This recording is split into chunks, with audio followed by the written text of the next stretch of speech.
Hello again. We begin the chapter in James Orr's Sidelights on Christian Doctrine, the chapter entitled Man and Sin, Man's Need as a Sinner.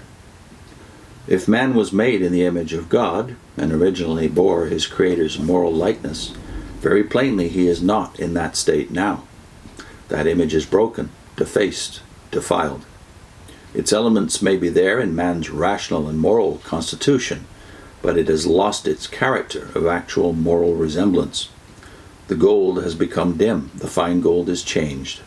If this is the case, a great change for the worse must have come over man, the explanation of which can only be found in a fall, or voluntary defection from the state of rectitude in which God created him. This is, in truth, the explanation which the Bible gives of man's existing sinful condition. He is a fallen being.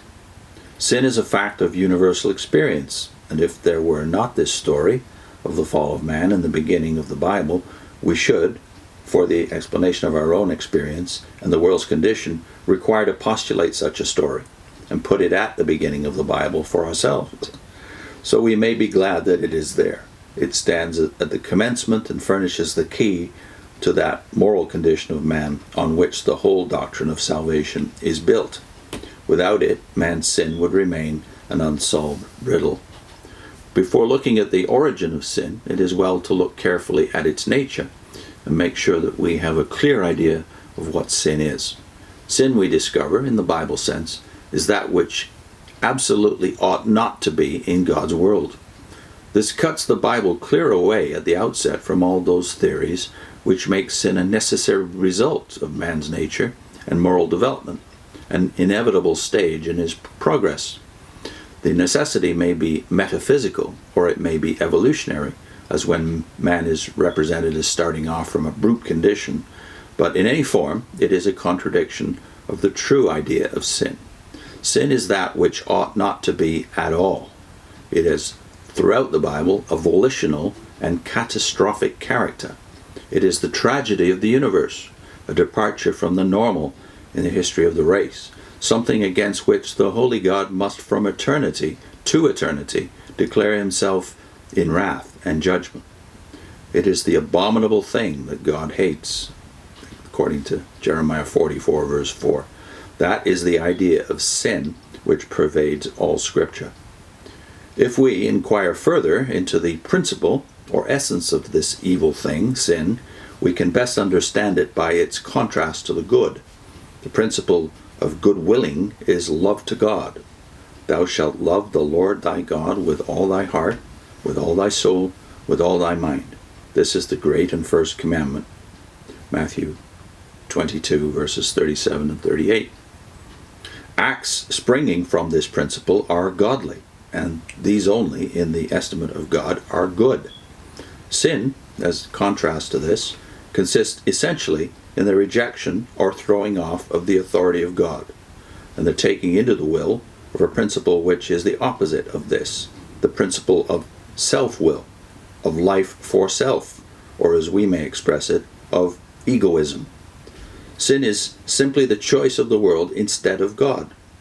Let's say that again. Sin is not simply the choice of the world instead of God, though it includes this, but it is something deeper, the setting up of self as an end or law to self, in place of making God's will our law. Instead of life being, as it ought to be, a life from God to God, it is now a life from self to self. God's law is to be obeyed only so far as it suits self to obey it. Sin, therefore, as the Bible constantly affirms, is in essence godlessness. It is the setting up of a false independence of the creature and results in the soul's passing over from love of God to love and service of the world. Give me the portion of thy substance that falleth to me, said the prodigal to his father in Luke 15 verse 12. And when he got his desire, he went into the far country, according to the very next verse in Luke 15. Here's the eternal history of sin in its essence and results. The egoistic principle which lies in all sin is not indeed always equally manifest, and seldom is permitted to reveal itself in its full enormity. Its presence and operation in actual life may be manifoldly veiled.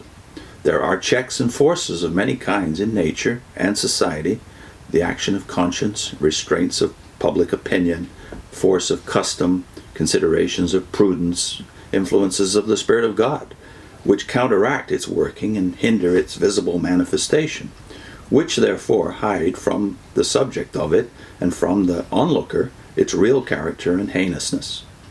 In social sins, for instance, the element of good fellowship and joviality may conceal the egoism that lurks behind. The principle is there, however, and leers out in the heartless selfishness of the drunkard or profligate. Just in proportion as sin develops, its God-denying and self-exalting principle becomes more apparent. In spiritual sins, as pride, covetousness, envy, it is more manifest than in fleshly sins. In more advanced wickedness, as malice, hate, deliberate cruelty, its diabolic character is revealed without disguise. Finally, in open and conscious hate and blasphemy of God, its ultimate principle as enmity against God. That, of course, is Romans 8, verse 7. Enmity against God is laid bare in blasphemy and conscious hate of God himself. So I'm putting a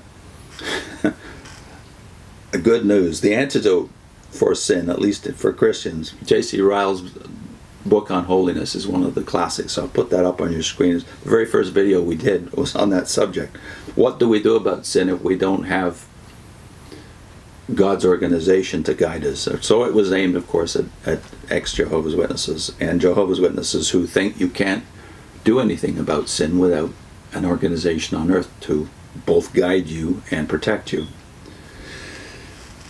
And next, the awful effects of sin, or goes into even greater detail as to what the condition of sin will lead to in human society as well as the individual.